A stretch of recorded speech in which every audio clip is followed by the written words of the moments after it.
Hey guys, how's it going?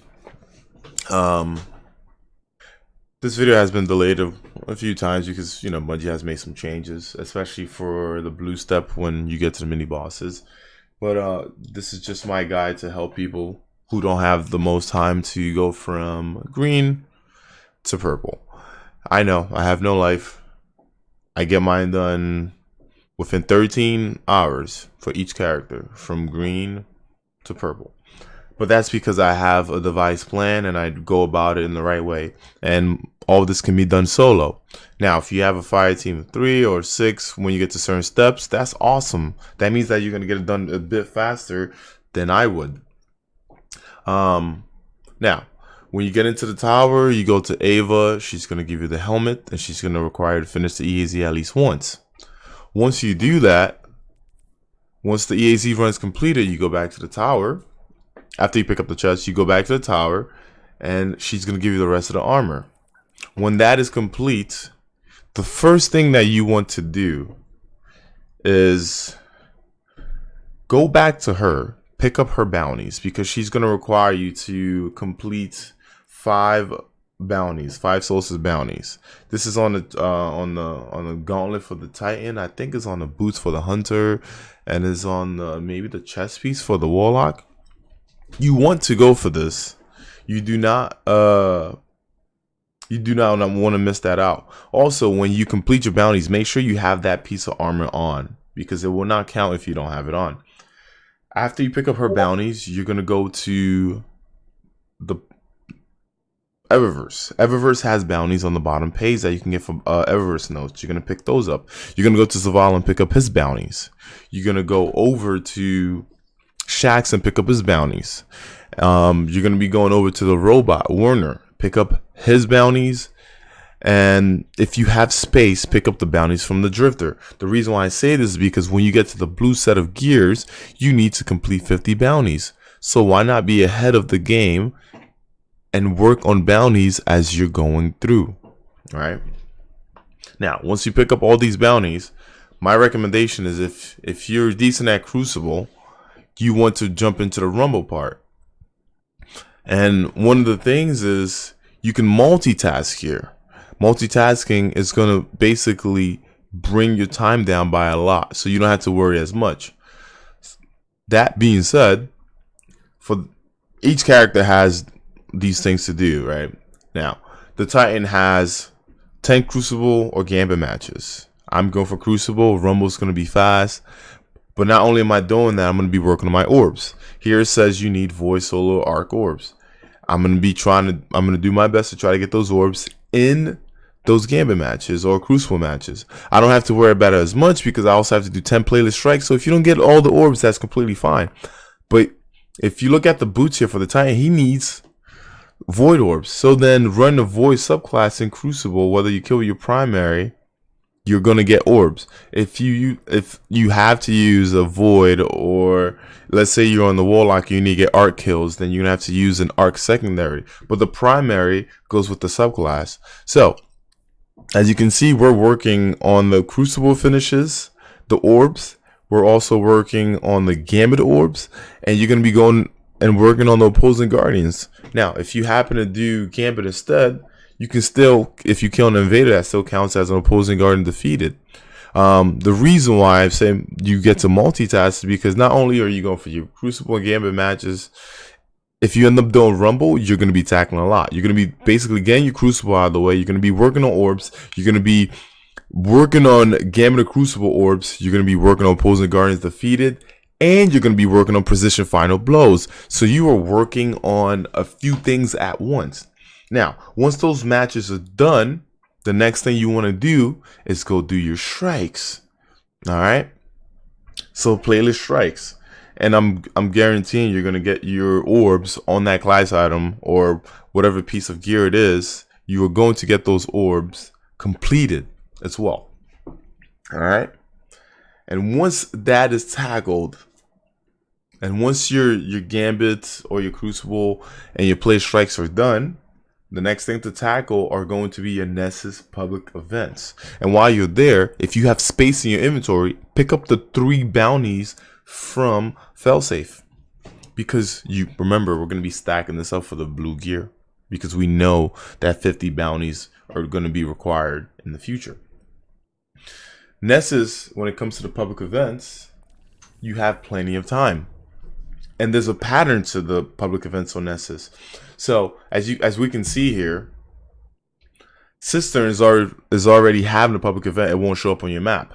But after Cistern, Tangle Shore, or the Tangle, will be going. I generally skip the Tangle because I like to do Artifact's Edge. Because you might be able to fast travel back to Artifact's Edge to do another if you do it quick enough. So normally my cycle is Cistern, Artifact's Edge, Watcher's Grave will be next. After Watcher's Grave, if you complete a Watcher's Grave, there's going to be one in the Hallows. But if you do Watcher's Grave fast enough, you can actually fast travel to Exodus Black because there'll be a public event live there. And then after that, you can get on your Sparrow and go over to the Hallows.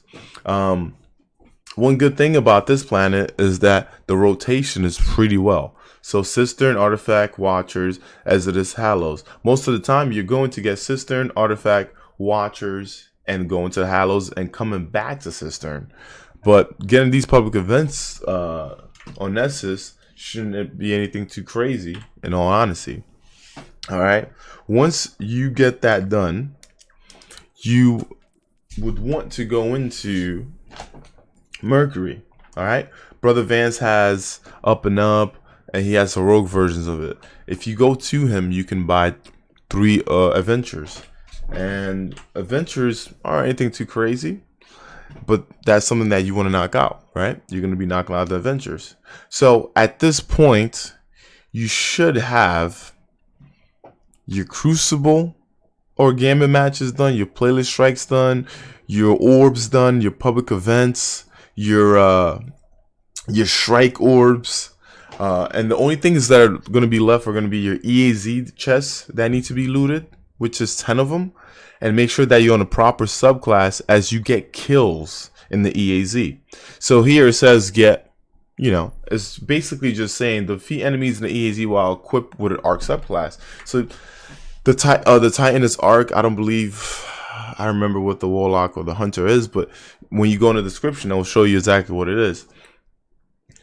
And once you go in there, you knock it out, you get your kills, and boom, you're basically covered. Now, it also asks you to kill. I believe the Hunter needs Fallen, the Warlock needs Cabal, and the Titan needs Hive. When you're doing strikes, more than likely, you are going to be defeating these enemies that you need to kill. And that is basically finishing up the green set. Once you're done, you go to the tower, you go to the statue, and you meditate. And what happens is you're going to be going into the blue set. Boom. And the first thing you want to do in the blue set, and like I said, is you are going to have a piece of armor that's going to say, hey, you need 50 bounties, right? For instance, for the Titan is on his boots. Those 50 bounties, remember what we did in the first step. We saved up a bunch of bounties and we got a bunch completed. You're going to turn those in so you can have more space. Now, quick tip. If you have Eververse bounty notes, when you finish those bounties, you're able to pick them up right away. So, if you finish all your Eververse bounties, go back to Eververse, go back to the bottom page, and pick those up again. Alright? So, if you end up running out of bounties somehow, you can pick those up again if you have Eververse bounty notes. Now, once that's complete, the first thing that you want to do and get out of the way are going to be your 10 Gambit matches. Alright? Your 10 Gambit matches are something that you're going to want to get out of the way. If you are an excellent player and you enjoy invading, this will be a perfect time to work on your Guardians Defeated. For the Titan is Arc, for the Warlock is Solar, and for the Hunter is Void. For the Titan, I used Thunderlord, I used an Arc Scout, and that helped out a lot. It wasn't the greatest, but for the Warlock, I used the Polaris Lance, and that thing is really insane. The Hunter, I used the Raid Scout Rifle, the Void one. Or if you have a Void Scout, it's usually good. Or if you have an LMG, a Void LMG, you should be fine. one of the key things about this is that I split my gambit matches. And what I mean by this is you're going to have a piece of gear that's going to say challenges on it. And challenges mean milestones. So you just have to get a milestone completed. All right. If you have done the bounties for Ava, one of them is the weekly one. And once you get that complete and you go to her, you'll and you accept, you're going to be getting a milestone added to that. Also, doing the 50 bounties basically help you go towards the 20 bounties for Ikora. So when you go to Ikora and you pick up that right there, that's also another milestone. All right. Now we're gonna basically be at 2 out of 5 milestones, and we are going into Gambit. Now, normal Gambit has 2 milestones, the daily and the weekly. So you have to play 1 and then 3 matches. So you're getting two challenges done from there. So you're gonna be 4 out of 5. And the reason why you want to play those 3 matches is because you can also work on your Guardians Defeatable arc, all right, during that time. And since the match lasts a little bit longer, you can get a few kills in it on there, all right?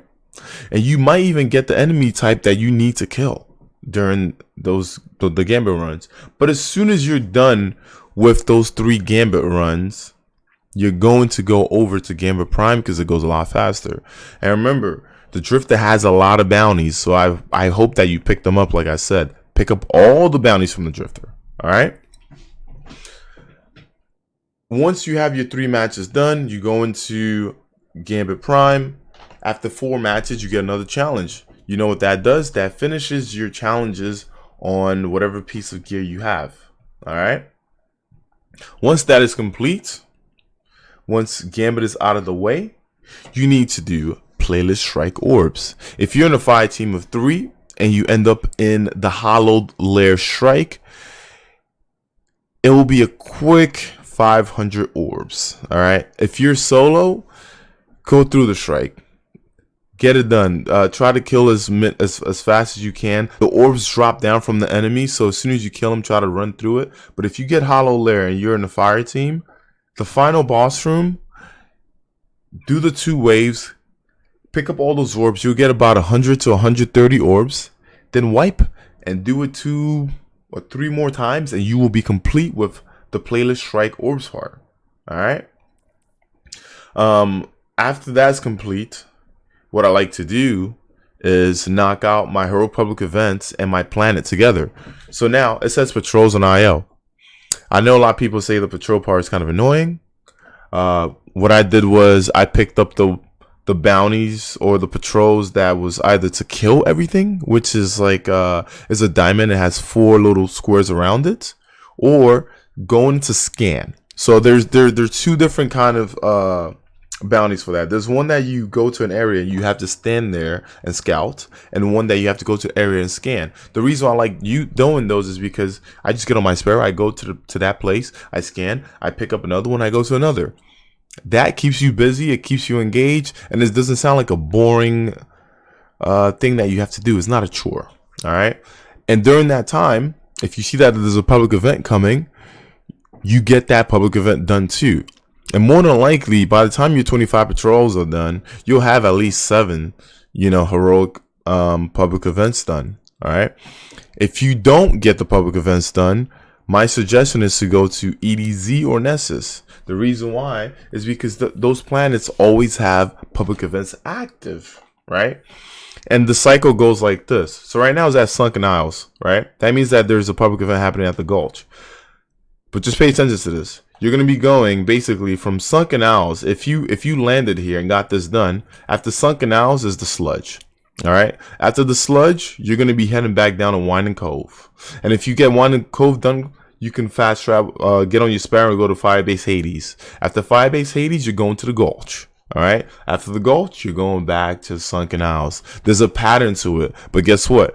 There's always going to be a public event active on this planet. So heroic public events shouldn't be an issue at all for you. All right.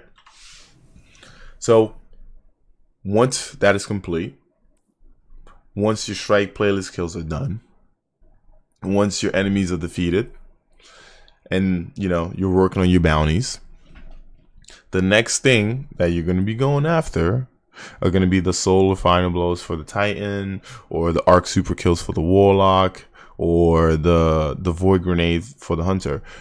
Let me just say this: for the Warlock, you do not need to do in a gambit. What you can do is go on EDZ, and remember how it just played out about the supers and rallying to a flag and getting your super. You can go through the guide that I just put for the patrols, right? Whereas, like, you see where the public event is happening and you could just go to it. Each flag for the public event you can rally to and get your super. What I did was I rallied to a flag, I went into a lost sector, I used my super, and if I came back out and that flag was there, I will pick it up again and go back in the lost sector. And if that flag is gone, I'm going to the next area because I know there's going to be a flag there, and I do the same thing. It should take you maybe 5 to 6 runs for the Warlock in order to get that done. For the Titan, I have a video on YouTube for his solar kills. It is pretty simple. All you need is a solar sword with no ammo, and just the sword with no ammo will count for solar melee kills as long as you're in a solar subclass. And the Hunter, I have a guide for his void grenade kills too. It's pretty simple. You can get that done out of the way. All right. Once that is done, you're going to be going to EAZ, and EAZ should take you maybe 3 to 4 runs. Now that Bungie has changed it differently, maybe 5 to 7 runs, and you'll be done. And that is basically it. Another thing about the Werner bounties is that once you finish the Werner bounty, it counts as 1, and when you go pick up the chest, it counts as another bounty completed. So you're getting 2. So instead of Werner bounties counting as 4, they're going to be counting as 8. And that's basically what I did, and that's how I get my things done. It isn't the hardest thing. It is all about multitasking and working on 2 things at once. All right. I'd like to thank you guys for watching my videos. Thank you for listening to me rant about getting from green to majestic gear, and I'll see you guys on the next video. Thank you for watching. You guys are awesome. And also, thank you for subscribing. We are at 1,600 subscribers. I do appreciate the support, and I will see you guys on the next video.